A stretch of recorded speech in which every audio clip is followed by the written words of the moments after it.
Yo, the fear of asking for support and doing everything on your own will hold you back. Let me repeat that for you.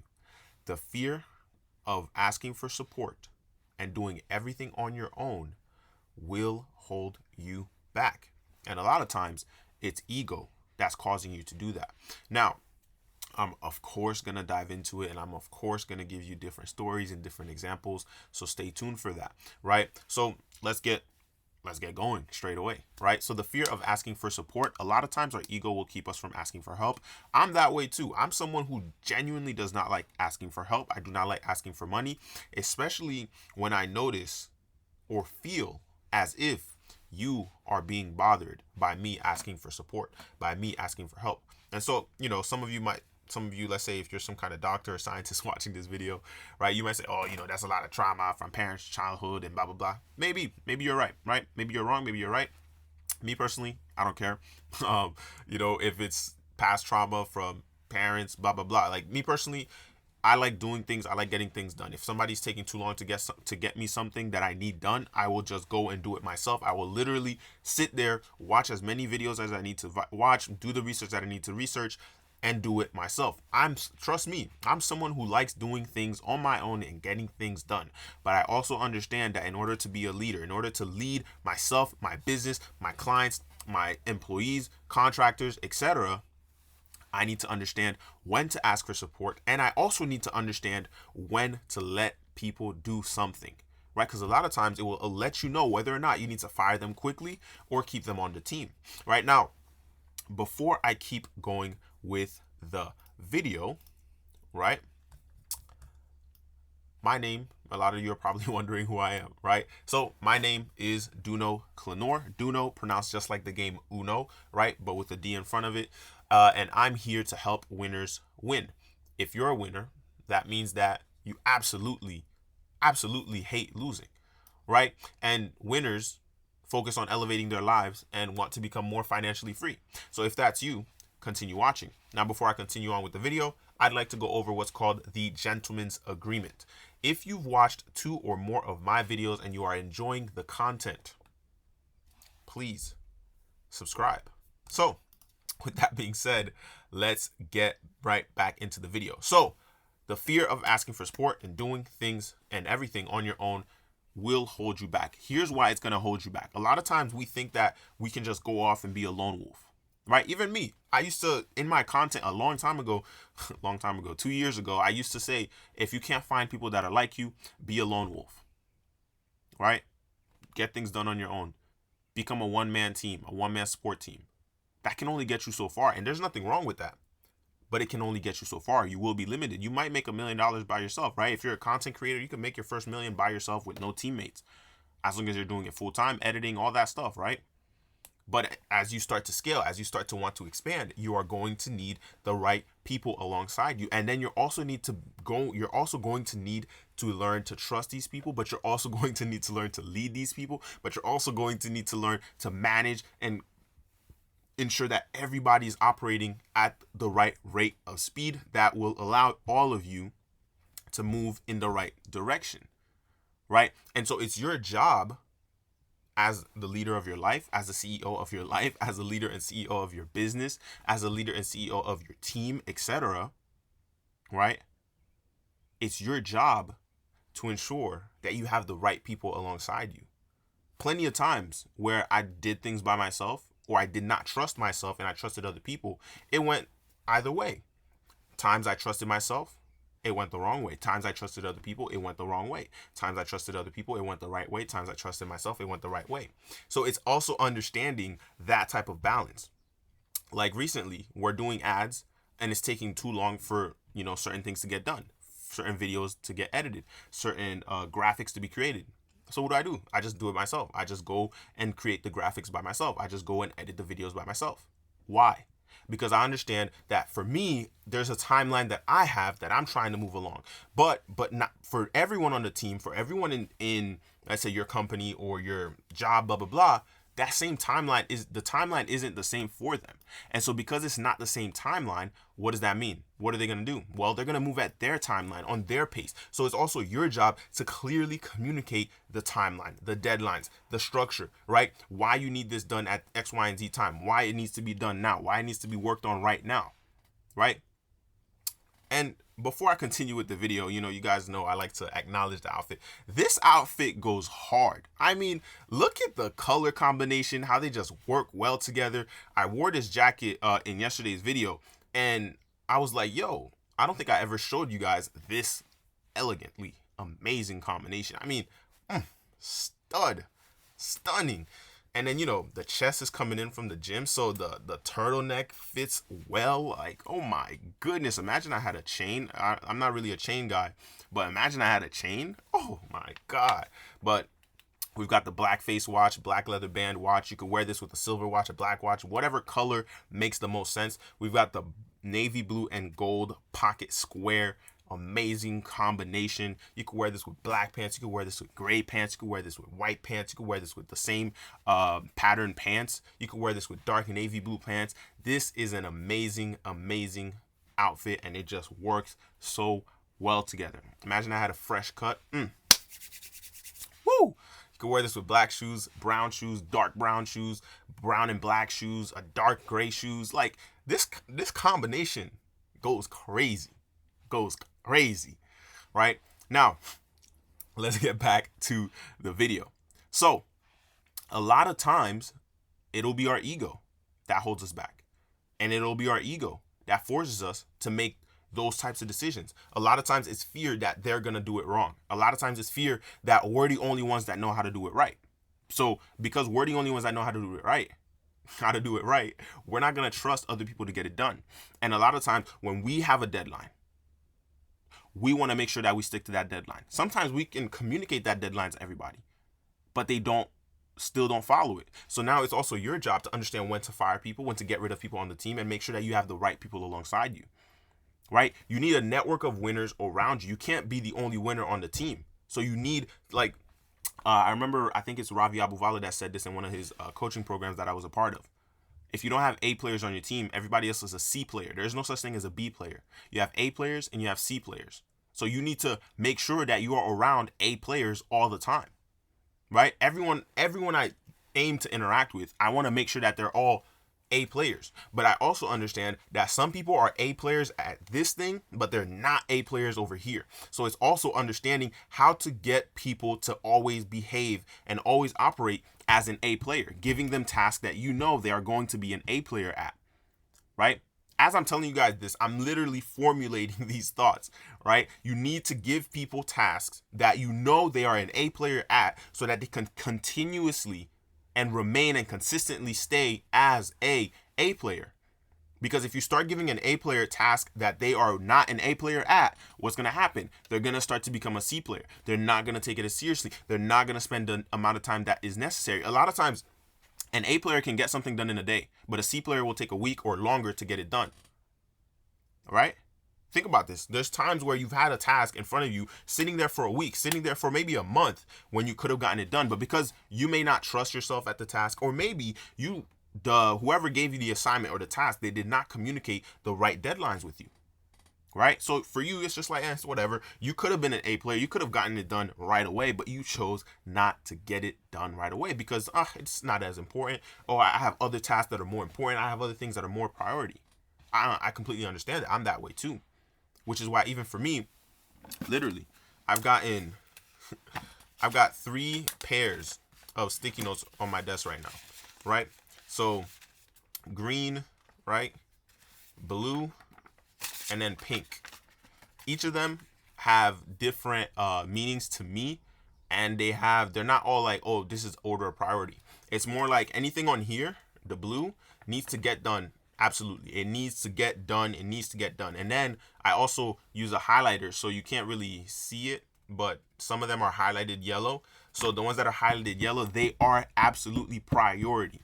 Then I have the pink. Pink is extra stuff, right? So I can read some of this stuff. So some of the stuff that I'm creating for our clients is a personality doc. It's a hook, story, offer, call to action formula, viral content formula, CapCut tutorial, I'm not gonna read everything, but essentially, this is stuff that's excess. So this stuff is when I have free time, not doing anything. Okay, then I can pick something on this and get it done.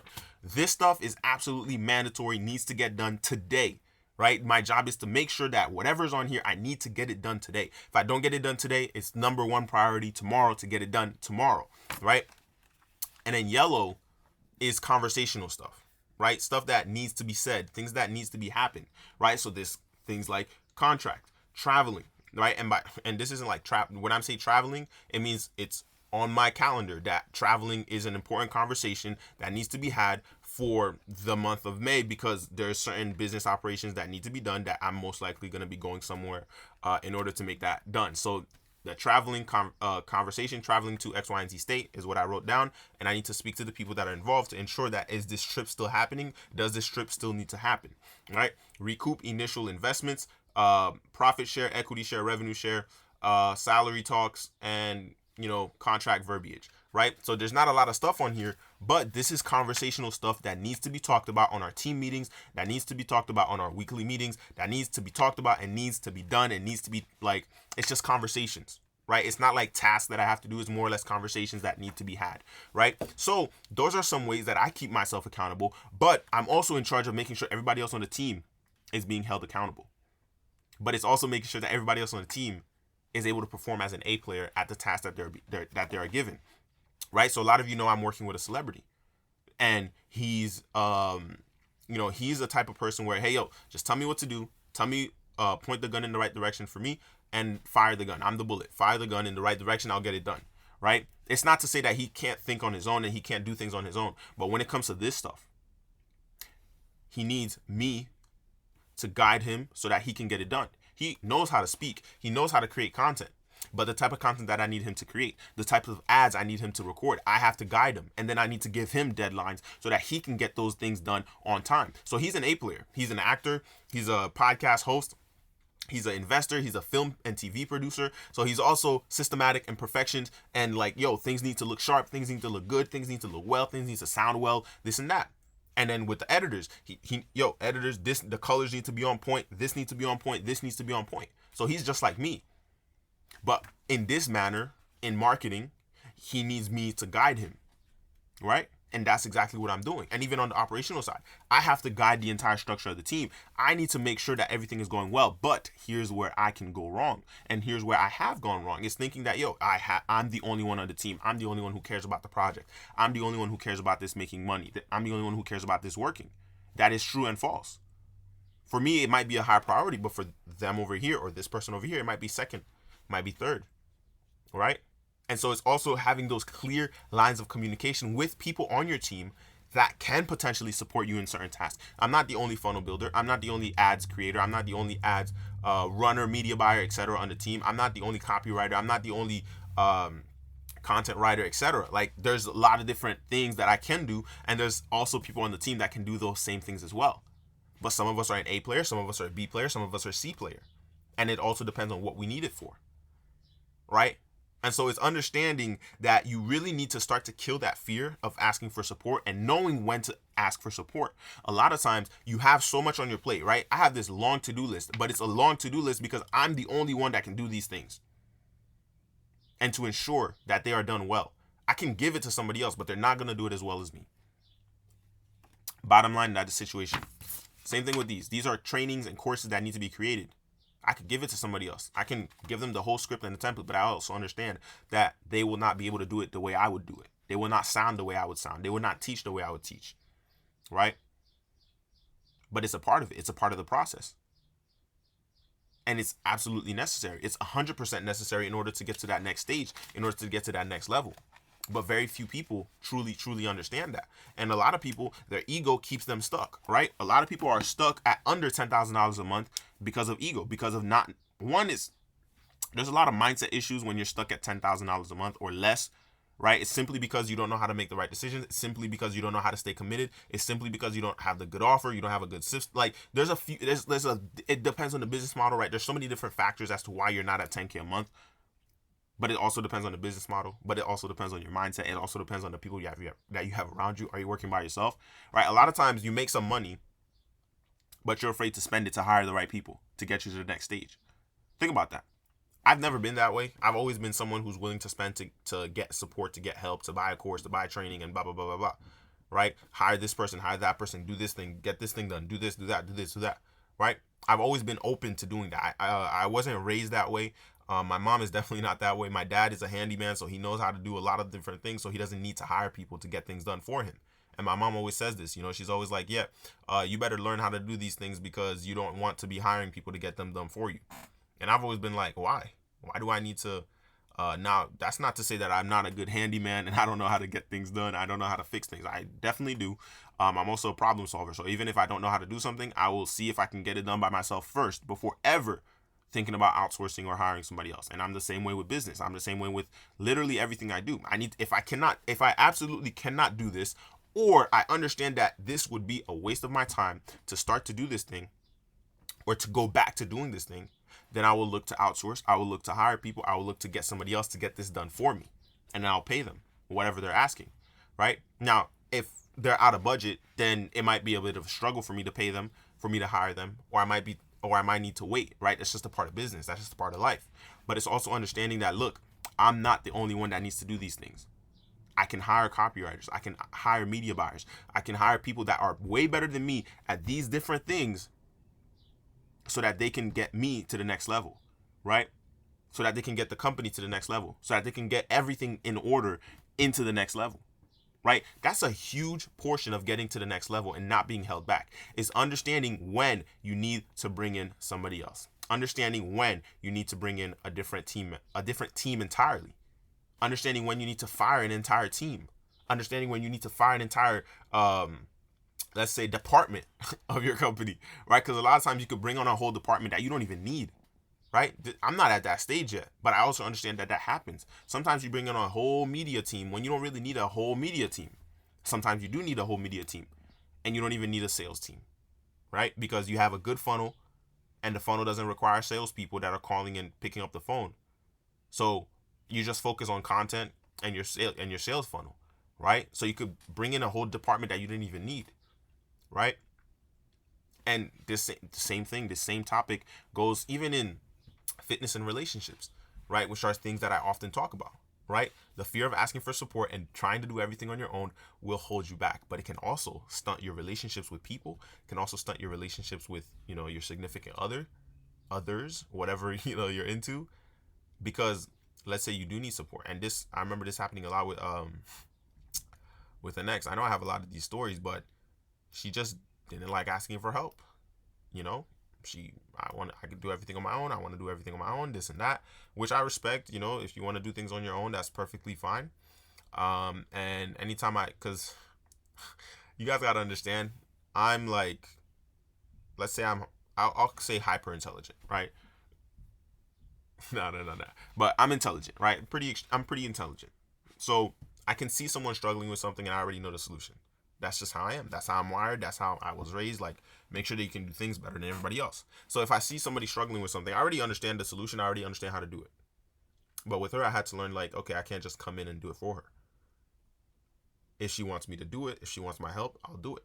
And I'll do it, and I'll get it done. I'll fix the problem. I'll fix whatever it is.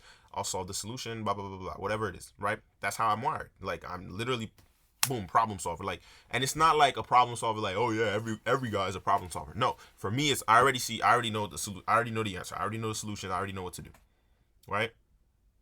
And sometimes I would just butt in and get it done, right? Because even in one of my past businesses / companies, etc., like, I had an ex working for me, and what I realized is I can't have that ever again. And I say that because I need things done. So if you're taking way too long to get something done, I'm going to do it myself. But when I go and do it myself, I also understand that this person is going to feel some type of way. Oh, you don't trust that I could do it. Oh, you don't believe in me. You don't believe in my skills. You don't believe in my ability. I understand that happens and that will happen. It happens all the time. Even right now, there's things that I just get it done because I'm tired of waiting. I don't like to wait for people to get things done when I don't have anything left on my to-do list, and it's just your stuff holding the entire project back. So of course I'm going to get it done. I'm going to do it, and I'm not going to wait for you to work on your time because I understand that the entire project has its own timeline as well, right? People need to get paid, right? But I also understand that that's a trait that I need to pay close attention to, because a lot of times I'm most likely wasting my time when I could have been doing something else. I could have been doing a much more higher leveraged task, but I'm over here doing the baby task for, the team members that are at the baby level, right? Like a lot of times you have to hire people that are at the baby level to do the baby task so that you can focus on the higher end and higher leverage task, right? It's absolutely necessary. That's how companies grow. If I can't be stuck in the weeds all the time doing the let's say the basic work when this higher leverage stuff needs to get done. So if I'm over here trying to do both things, of course that's going to hold me back. That's going to hold the entire project back. That's going to hold the entire company back. That's going to hold the entire team back. Right? And so if I constantly find myself having to do this person's task, what does that tell me? This person is not a reliable person to keep on the team. This person is not an A player. Right? And so winners, you want to have A players around you. Look at Michael Jordan. Look at Kobe. You think they didn't hire the best people to get them to where they're at? Look at Messi. Look at Ronaldo. You think they didn't hire the best people to get them to where they're at? You think their teams were only not consistent of other A players? Now, an entire team, let's say, a sport like basketball, a sport like soccer, football, whatever you want to call them, you got to realize that you're not going to always have A players on the team. The top teams are going to have quite a few A players. They might have a B player, right? Even though I don't believe in B players. You'll have C players, right? A better way to really break this down for you guys is from the book Relentless, right? You have a closer, you have a cooler, and you have a cleaner. Closer, cooler, cleaner. I don't think that's the order, but I know the cleaner was the top, closer was second, cooler was third. Okay? 3 types of people you will have on a team. And I'm going to do my best to not mess this up the way that he did it. So, Relentless is the book by Tim Grover. Great listen. I recommend it. So, the cleaner. Think about Michael Jordan. Think about Kobe, right? Think about Messi. I probably wouldn't consider Ronaldo and LeBron cleaners, but who knows, right? Maybe this guy would. And maybe there are also cleaners, right? But cleaner. This is this guy is your break the glass for emergency, right? Like, yo, we need a point, we need to score, we need to win. These guys are able to always come in clutch, and it's not, oh, I need you to come in clutch. It's like you expect this guy to always come in clutch and get this stuff done, right? That's what you expect from this guy, and he does it all the time, game in and out, season after season for 5, 10, 15, 20 years.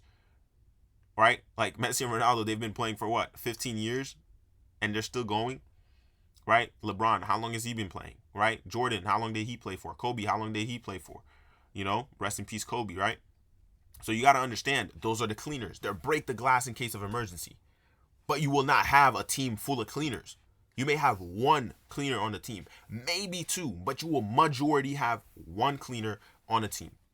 No matter what level the team is, even if it's a low quality team, a weak team, or whatever, there's 1 cleaner on that team. Even if he's not at the frequency of the great players, his frequency is still, he's that guy that, yo, you know what?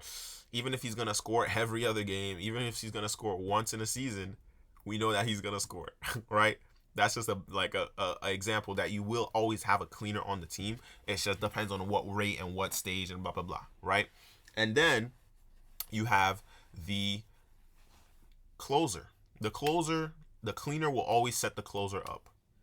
But the closer doesn't want the pressure of the cleaner. The closer is like, okay, he'll close the game for you. He'll score that winning goal. He'll score he'll get what needs to get done. But he needs the cleaner to set him up, right? So think about this, right? For those of you that play attention to soccer/football or even basketball, right? I'm not going to say any players, but imagine the guy who's good at getting an assist. He doesn't care about the goals too much. So I'll say Messi. Messi is really great at getting assists. So imagine Messi and Ronaldo on a team, right? Messi will always provide Ronaldo with goals to score. And Ronaldo will continue to score those goals, right? As long as Messi is providing, Ronaldo will score. That's it. That's why I don't consider Ronaldo a cleaner. He's a closer because he needs other people to set him up. He needs other people to give him the ball to win. Now, is that all the time? Of course not. There's times I'm sure that he's scored by himself, right? But Messi, he can score and he can create, right? And so when he creates, he's doing it to win for the team. So he knows he's not concerned about scoring the winning goal, but he's concerned about making sure that the winning goal is scored, right? Because he's the cleaner. He gets the job done. You either expect him to score or you expect him to give an assist. Somebody else will score, right? And so the closer, he can win the game. He can get the headline. The cleaner is not too worried about the headline. He's worried about winning regardless, whether it's him or not, whether he's giving you that winning pass for you to score the basket, right? Whatever it is, right? The cooler, though, this is the third category, right? So you have the cleaner, you have the closer, you have the cooler. The cooler, they don't care. They don't want the spotlight. They don't want the pressure. They're okay playing and they're okay being on the bench, right? They don't really care. The closer wants to be on the team, on the field, but he doesn't want the pressure of the cleaner. The cleaner, he wants all the pressure. The cleaner, he wants everybody else studying him, right? Everybody else studies the cleaner, right? The other team is forced to study you. While everyone else is studying the team, the other team, you're not, like, I think from the book, Jordan wasn't studying the other team or something like that, right? The other team was studying Jordan. Now, of course, Jordan, he studies the teams. He studies their plays. He studies all that stuff. But the other team was studying Jordan. They weren't really studying and trying to prepare for the whole team. They're preparing for Jordan. Same with Messi. Other teams were focused on preparing to stop Messi. Same with Ronaldo. Other teams are preparing to stop Ronaldo, right? But preparing to stop Messi is completely different than preparing to stop Ronaldo, because Messi is Messi. He can make something happen out of nothing. All right. Of course, I'm a Messi fan, and a lot of you are probably going to be like, "Oh, he's a Messi fan," right? If you watch the sport. So there's different levels, which is why I say there's A players, and not everybody's an A player. But being on a team with A players ensures that the team will most likely win. If you pay attention to soccer, again, look at Manchester City, right? Manchester City is a team full of A players. Players that can make things happen at any given time as long as they have the opportunity. Now, does it happen all the time? Of course not. Because you'll have the B players, the C players, etc., right? That, they're good to play. You can play them on the team. You can count on them to be there. But they're not the ones that are always going to make things happen. It's really hard to have a team full of absolute A players, because some people, their ego will get in the way. Some people will like, "Oh, you always play this person, so I'm not going to try," right? So it happens. But it's your job as the leader to lead yourself, to understand why you keep taking this person's task and getting it done for them, why you're not just allowing them to do it. How are you communicating to these people to get things done? Are you doing it by yourself, or do you have a team that you can actually rely on? And then why are you not choosing to rely on them? Why not? That's questions I had to ask myself a lot, because I know if someone is taking too long to get something done, I will just do it myself, because I want to ensure that the project moves along. That's just me. But I also understand that will stop me at some point. That will keep me from moving to the next stage of income, of whatever, for the company, for the business, for the project, etc. I need to get efficient at delivering. I need to get efficient at marketing. I need to get efficient at everything. But I also understand that I got to get good at hiring for those things. If somebody's going to cost 6 figures a year just to work with them, well, I need to come up with 6 figures a year to pay them so that they can work with us, right? So just being exceptional and being an absolute winner, an absolute, you do anything, you do whatever it takes to win. You want to make sure that you never get halted, you never get stopped, you never get pressured into not winning, into not playing the game to win. Because your goal is winning, your job is winning, you care about winning, you're always ready to perform. That's what being exceptional is all about. That's how you win. That's how you continue to win. That's how you keep winning and you don't stop winning. That's how you truly, truly get to the next level. Because nobody is ever going to see how hard you work, but they will see how good you get. They will see how good you get. And it's your job to absolutely make that happen, right? It's in your best interest to level up. Nobody else is going to do it for you. Nobody else is going to care about you leveling up. You have to do it for yourself. And you do this mentally, physically, financially, your life will change in more ways than one. But it's entirely up to you. And that's why you got to love the fact that you get to build yourself just like you get to build a business. because that's the most important thing. That's what matters. That's how you continue to conquer the world. That's how you conquer your life. That's how you conquer and make sure that you get to the next level, right? Because these tests are going to happen. These tests are going to try to stop you. These tests are going to get in the way and keep you from winning and do their best to keep you from getting to the next stage, right? Because without a test, there's no testimony. And same with the fear of asking for support and doing everything on your own. It takes a team of winners, right? Doing something great requires tremendous amounts of energy, right? Whether it's from you, whether it's from the team, whether it's from an entire, team like of more than 10 people, more than 50 people, right? A team of 500 people. This guy I was speaking to, back in Vegas, at 17 years old, he was managing 200 people on his team, on his company. More than 200 people. Think about that. That's a crazy number at 17 years old. How old are you? What are you doing right now? Think about that. But also understand that this whole process is supposed to be painful. None of it's supposed to be easy. Managing 200 people at 17, that's a crazy number. That's a crazy amount of stress as well. That's a lot of pressure as well. Because you got to perform. You got to make sure that you get paid. You got to make sure that everybody else on the team gets paid. Again, do you have A players on your team? Analyze yourself. Are your friends A players? Is your network A players? Right?